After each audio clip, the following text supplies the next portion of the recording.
مفيش حد فينا مش بتعدي عليه اوقات صعبة ممكن تخلي موده وحش او تدخله في جو اكتئاب وزعل. هنقولك دلوقتي حالا على 7 حاجات لو عملتها نقدر نضمن لك بنسبة كبيرة انك تخرج من الحالة دي في اسرع وقت.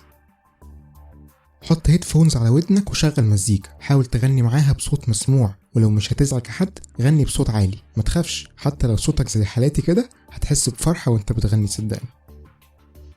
اعمل اي مجهود عضلي تقدر عليه، اجري، نط الحبل، او اعمل شوية تمارين رياضية. اكتر من بحث ودراسة اكدوا ان في رابط قوي بين الطاقة المختزنة جوه الانسان وبين مشاعره. بطريقة معينة مشاعرك السلبية ممكن تخرج مع الطاقة اللي بتبذلها. جرب بنفسك. اضحك بصوت عالي، حاول تشوف اي حاجة بتضحك واضحك عليها جامد حتى لو من جواك مش عايز تضحك. الموضوع ده كفيل انه يخليك تضحك من قلبك بجد بعد ما كنت بتمثل الضحك. رتب المكان اللي انت فيه، لان نظافة المكان اللي انت فيه ليها عامل نفسي قوي جدا، مش بس بيديك شعور بالراحة بس كمان بيطبع على مودك ومزاجك بشكل مباشر. قوم بقى لو سمحت، البس لبس حلو، سرح شعرك وحط برفيوم واحلق دقنك لو انت شاب. الاطباء النفسيين اكدوا كتير ان شكل الانسان اللي مش مترتب بيزود الموضوع للأسوأ، فلو كان ترتيب المكان عامل مهم فاهتمامك بنفسك وبلبسك اهم واهم.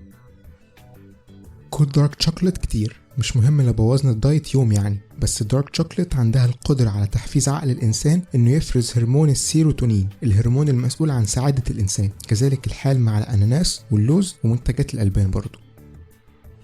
زود أوقاتك الاجتماعية، لأن أهم مسبب للاكتئاب هو إنك تقعد وحيد، فحاول قدر الإمكان إنك تزور قرايبك أو صحابك، تشارك في أنشطة اجتماعية وتدخل في نقاشات. غالبا ده هيخلي مودك يبقى أحسن كتير إن شاء الله.